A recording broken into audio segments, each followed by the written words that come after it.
You're listening to the Cricket Podcast. Welcome back, everyone, to the Cricket Podcast for our T20 World Cup preview. We've done two groups. We're going to try and speed it up and get through both Group C and D in this segment. We're obviously talking about the smaller teams, so it won't be all 10 teams. There will be a follow-up show coming, or maybe even two follow-up shows coming, with some in-depth stuff on the quote-unquote major cricketing nations. Before we get going, do make sure you're clicking like and subscribe on YouTube and follow us on Spotify, Apple, Instagram, Twitter, at the Cricket Pod, all of that. Who would like to talk about a team in Group C, Max? Well, it'll be me, Jack, and I'm going to be taking on Papua New Guinea. PNG. Once again, you'll remember Papua New Guinea from the last outing when they played in the prelims, and boy, did they rock the prelims in one hell of a kit. So big things expected from Papua New Guinea this year, and I'm pleased to report that they have met expectations. I wouldn't say they've exceeded them, but that would have been hard to do. They have met them. They're in a lovely, fiery number, black, red, gradients to orange, a tribal-esque style design on the shirts and on the trousers. But this time, a little more understated, and that might be an improvement because it was possibly a little bit much last time, and now we've got a little bit of class added. It's a good kit, and sure to be sought after, and also impossible to get hold of at the same time. Papua New Guinea's route to the World Cup. It's an interesting one. I think you'd probably say they kind of just get there by default through the regional East Asia Pacific tournament. So it was hosted in Papua New Guinea. They were into the regional finals automatically, so they didn't have to play some teams that are really, really, really bad, just some teams that are really bad. So they were up against Vanuatu, Japan, and the Philippines in a 14 group. Everyone played each other twice. Papua New Guinea won all the games, and they did it quite easily.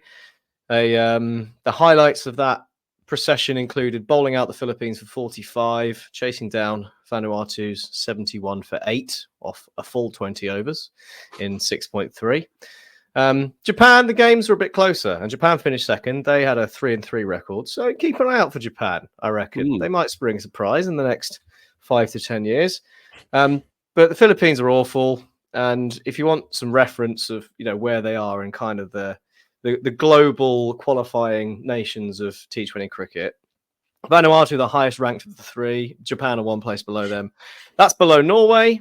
It's below Switzerland.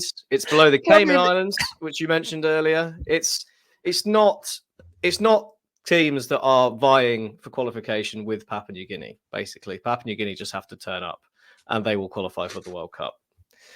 But they did that, so fair play.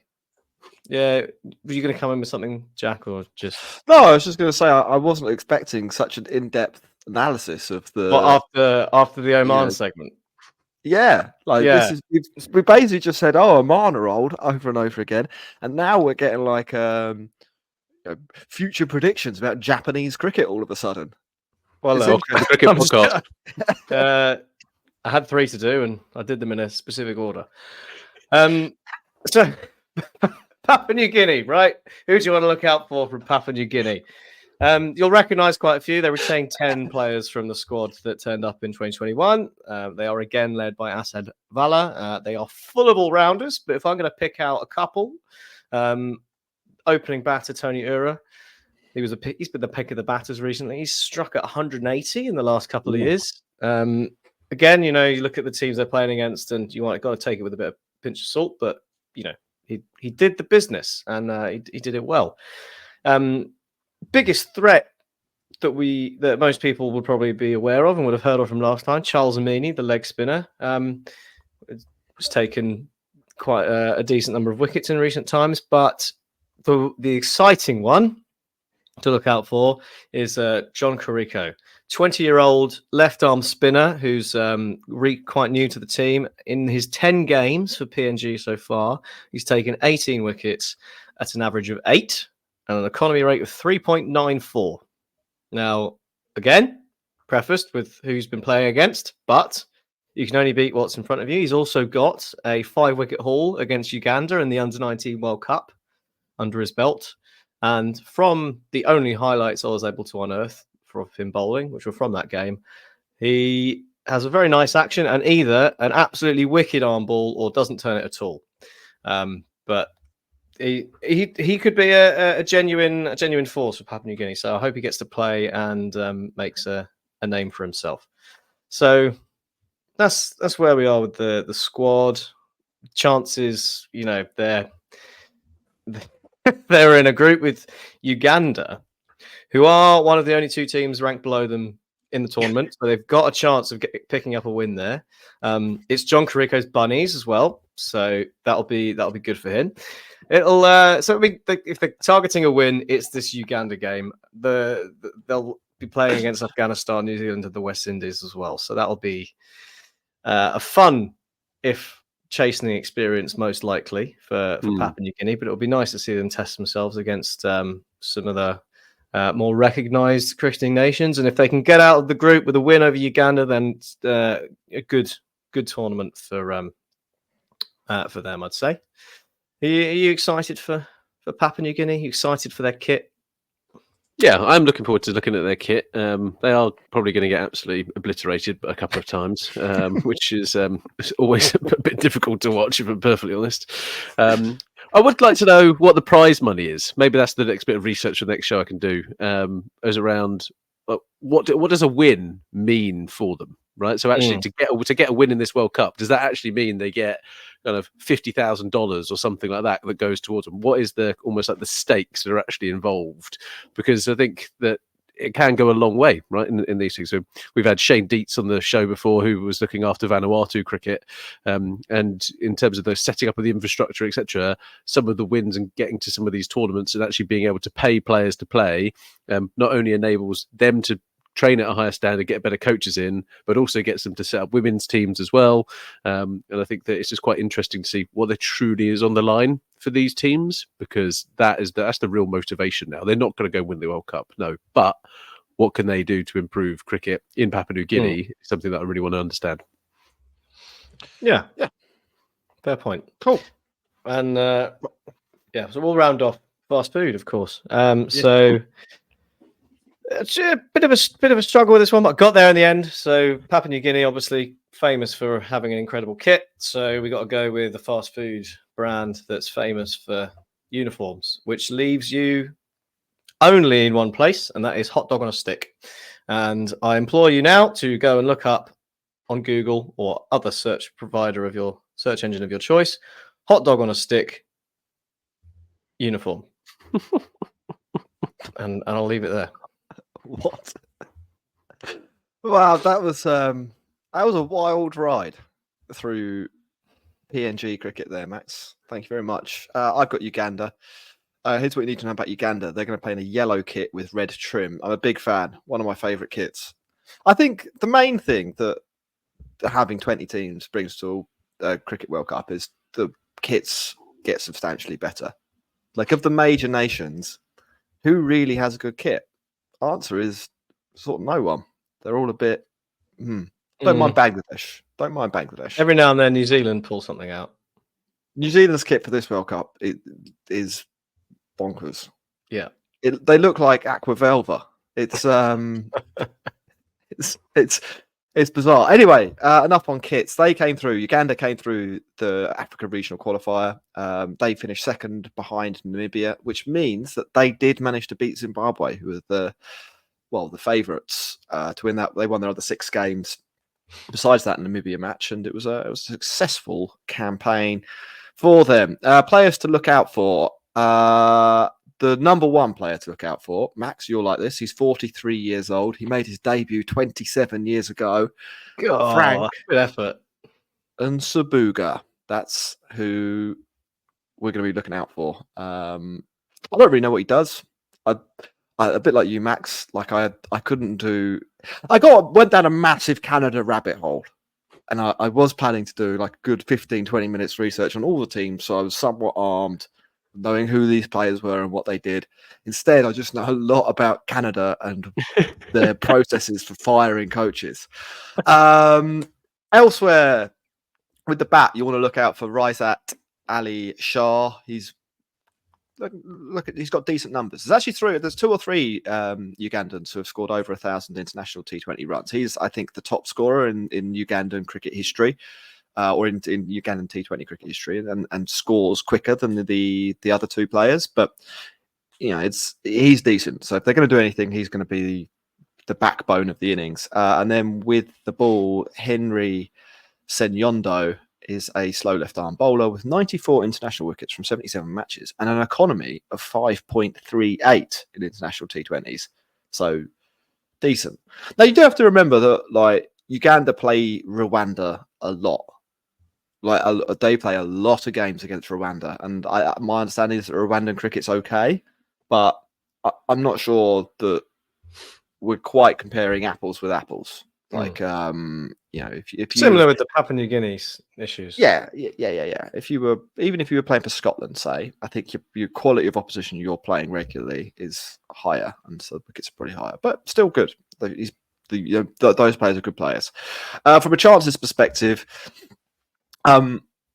really, it's going to be a competition between them and PNG, and it's really hard to place how good to qualify for the Super 8s. Yeah. Yes, exactly. No, actually, for the World Cup. It's they're the 2 finalists for me. This is going to be the game of the tournament in the first round. It's ridiculous. I can't believe the scheduling. I think Uganda v PNG will be the battle to see who picks up the first World Cup win. I reckon. So that's realistically the objective. I honestly don't know whether they're going to be better than PNG. I mean, I think there's a chance they will be. They did beat Zimbabwe. And I look through all of their recent matches against good teams, and I don't think ever beaten Namibia, but they've been close a few times. So they're not way worse than Namibia. I think they are worse, but they're not way worse. So they might have enough to get past PNG, is what I'm saying. If they were a fast food, that's quite difficult. I couldn't come up with one, and here's why. I don't really know how good they are. So what's a fast food that you've always seen and never had? That's what they are. Taco Bell. I've never had a Taco Bell. Taco Bell's a good one. I've never had a Taco Bell either. There we go. Neither have I. I've seen Taco Bell, and I like tacos. I like the theory. I like the theory of Uganda, but until I try it, I don't know if I'll like it. Until I see Uganda, I don't know if they'll be any good.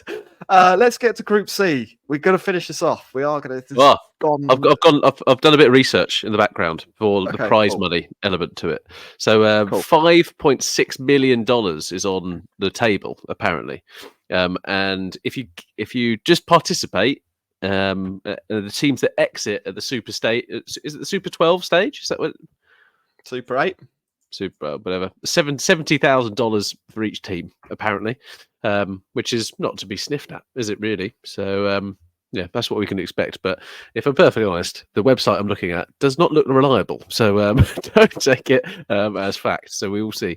Let's move on, Jack. Sorry for the interlude, but I thought a bit of information might be helpful. Well, you can talk about the Netherlands if you want. Do you want to do that? Oh, yeah, I'll talk about the Netherlands. Group C? Netherlands. Group D? Yes, let's go. So the Orange Boys, they have got a 1996 Retro World Cup kit. And yes, it is as good as you think it is. It's all orange with blue smatterings all over it. It looks absolutely gorgeous.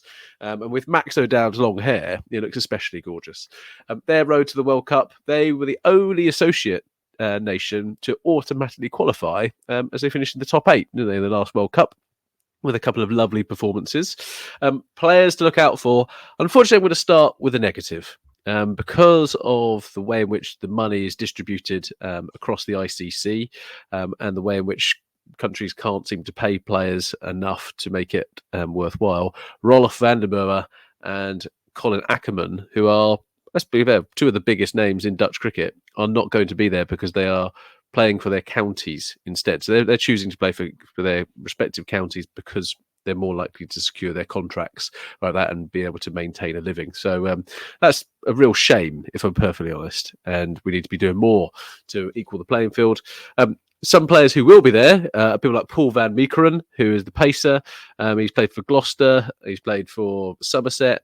And will not be a stranger, I think it's probably fair to say. Max O'Dowd opening up the batting. He's pretty good at batting. He just doesn't do it particularly quickly, which is kind of a bit of a shame. He's a proper anchor at the top of the order. And then you've got single and ready to mingle. It's Tim Pringle. So he will be opening up the bowling.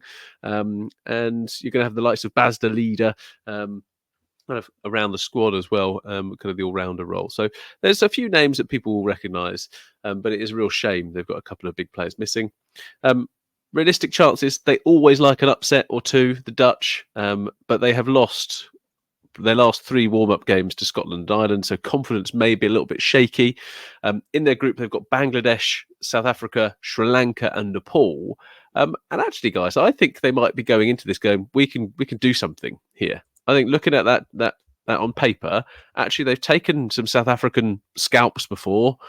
Sri Lanka, you never know which Sri Lanka is going to turn up. Bangladesh just lost to the USA, and Nepal is a team that they'll be fancying their chances of beating, as they did so recently. So I think the Netherlands are going to be going into this looking good, feeling good, and with the potential for picking up kind of a couple of victories and maybe an upset. Who are they going to upset? Hopefully, it would be funny if they beat South Africa again. I think that would be funny. But at the moment, I don't know why, but because I don't particularly like Shakib Al Hassan, I don't want Bangladesh to do very well. So it's kind of one of those things that if I'm looking at this group, I would like to see Sri Lanka do well, South Africa. One of you two is going to talk about Nepal in a minute, but I think Netherlands are going to be exciting to follow in this one. They know how to win games.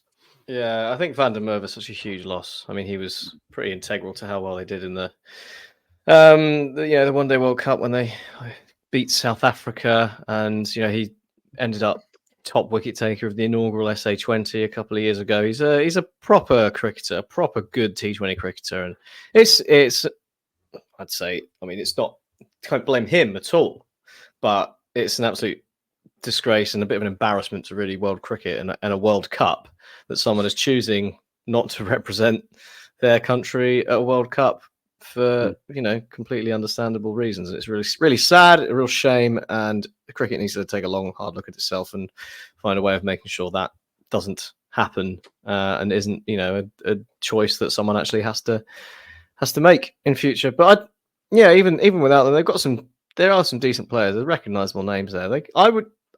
They have it in their locker to beat either Sri Lanka or Bangladesh. They wouldn't be favourites in either game, but you would, if you saw them upset either of those, you'd be like, yeah, I'm not completely stunned by that happening. Unlike when they beat South Africa, which was just like, oh my God, what is happening? That was, that was crazy. Bangladesh, Sri Lanka, it would be a massive surprise, but you'd be like, well, fair play to them. Like, they've been getting better. I can see how this has happened. And yeah, if they manage to get, I think, one win would be good. If they could get 2, that would be absolutely outstanding for them. Do you want to do fast food, Ross? Yeah, it's a bit difficult for this one because you immediately go to kind of waffles, right? But this is where, I think it's famous in Dutch waffles. Right? The Stroop waffle is rather popular, but it's quite difficult. Highly delicious. Yeah, but because they're bright orange, I was kind of thinking they're almost like Wheatos. So, but it's not. Again, it's more of a crisp rather than an actual fast food. So, I might need your two's help on actually getting to where I think what they actually are. It's quite a difficult one. I think the Netherlands. They're very flat as a nation if we're going to continue to go down this road. So there could just be a nice big orange pizza, which is absolutely I'm all right with that. Yeah, orange pizza. Orange that makes no sense. Yep, it's not a thing. But it will be now. They're going to be the orange pizzas for the rest of the tournament from me. Max, come on, let's get through Nepal, and then we've done. This was supposed to be 50 minutes, and we've done an hour and 5 minutes. So unbelievably run over. I still think we're making good time, Jack. 10 teams. There's a lot to get through. Right. Okay. To round things off for Group D, we have Nepal, the Rhinos, the one you've all been waiting for. Kit.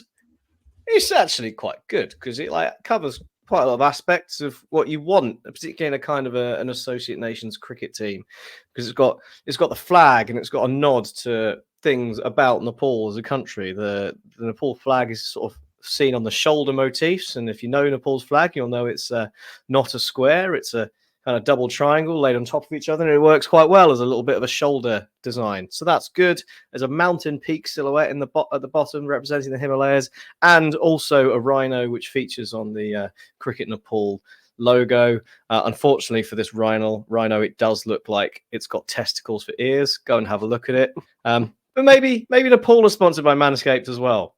20% off with the code Cricket Pod. One downside is that it's blue, and that's basic. You know, there's so many blue kits. We don't want more blue, but yeah, it's, for the most part, good. Well done. Nepal and their road to the World Cup. I mentioned in part one. Was it part one, part two? Can't remember. Oman. They came through the Asia qualifiers. Nepal were in the same group. They beat Singapore and Malaysia. They lost to Oman in the group stage. They overcame the UAE in the semi-final, which was a really good effort. UAE were unbeaten from their first group, so that was a really good result for them. And then, as said before, lost in a super over to Oman in the final, with Oman scoring 21 in the super over. But they qualified. Good for them, and it'll be their first T20 World Cup since 2014 in Bangladesh. Not good for them. Nepal's best player, and his name is Sandeep Lamachane. He has international notoriety, both as a wrist spinner with T20 franchise cricket pedigree and as a criminal with the pedigree of having been on Interpol's wanted list after being accused of rape in Kathmandu in 2022. He eventually turned himself in. While on bail, he was still being picked by Nepal, which a decision that could best be described as questionable. He was found guilty in December in 2023 and sentenced to 8 years in prison. But in a turn of events completely unrelated to Nepal's chances at the upcoming World Cup, 2 weeks ago, he was acquitted by the High Court and immediately made available for selection. So there's that. Nothing, the USA nothing fishy there whatsoever, is there? Nothing fishy. No. And I wouldn't possibly allege that were the case either for legal reasons. The USA haven't actually granted him a visa yet, so there is still hope that we won't have to put up with seeing Sandeep Lamachane at the World Cup. Although they do have 2 games in St. Vincent, so if there are different visa restrictions for flying into St. Vincent, we'll see what happens. But I'm still holding out hope that he eventually won't turn up. If you're looking for someone to watch from Nepal who hasn't previously been convicted of rape, then I would say Dipendra Singh Airi is one to look out for. He's an off-spinning all-rounder who's averaged 50 at a strike rate of 156 since 2022. That's a pretty good record. And taken 36 wickets at a comedy rate of 6 at the same time. I mean, that's pretty good. And those numbers, obviously, as we've said before a few times, it depends on who you're playing, but it includes runs against the likes of Namibia and the Netherlands and an Indian side, I think, from that weird tournament where Mongolia turned up, because he did also score 52 off 10 against Mongolia, which shouldn't count. But the point is, he has scored runs against some proper cricketing sides, and he's got a bit of a reputation as an electric fielder, so keep an eye out for him. So, chances-wise, on slow-turning pitches, I think they could cause some real problems, particularly if Lamachane is allowed to play. But even without him, Airi, the man just mentioned, Kushal Malla, he's a left-arm orthodox bowler. And if the 3 of them are around, they've got spin bowling options to cover all matchups. They've got decent numbers. They could tie some teams up and they could cause them some problems. But I think with the bat, they'll probably struggle a bit. They're not the fastest or biggest scorers across the board. So, in the group they're in, Netherlands, Bangladesh, Sri Lanka, and South Africa, if they do beat the Netherlands, I think they'll consider that a success. They've played them a few times recently, and it's been close, actually, really close. They did beat them in one, a couple of defeats, but very close game. So there will be a game of cricket on there against the Netherlands, and it should be quite entertaining. Bangladesh, like you said, they just lost to the USA. Could happen. Not beyond the realms of probability. But yeah, but it just leaves the whole Nepal stuff leaves a bit of a bad taste in the mouth at the moment. Fast food, I put McDonald's because they're the ones with a mascot that looks most like it might be a sex offender. Okay, what a place to leave things. That's the first part of our T20 World Cup preview sorted. We're going to take a quick break, then we're going to come back and talk about our IPL predictions and whether we were right or not. We'll try and get through that post-haste, as they say. Just a reminder, we are sponsored by Manscaped. Use the code CricketPod for 20% off plus free shipping. You can get yourself a beard hedger, a lawnmower, some boxer shorts, ball deodorant, whatever, or a combination of those things. Performance package. That's what we would recommend. Use the code CricketPod for 20% off plus free shipping at manscaped.com.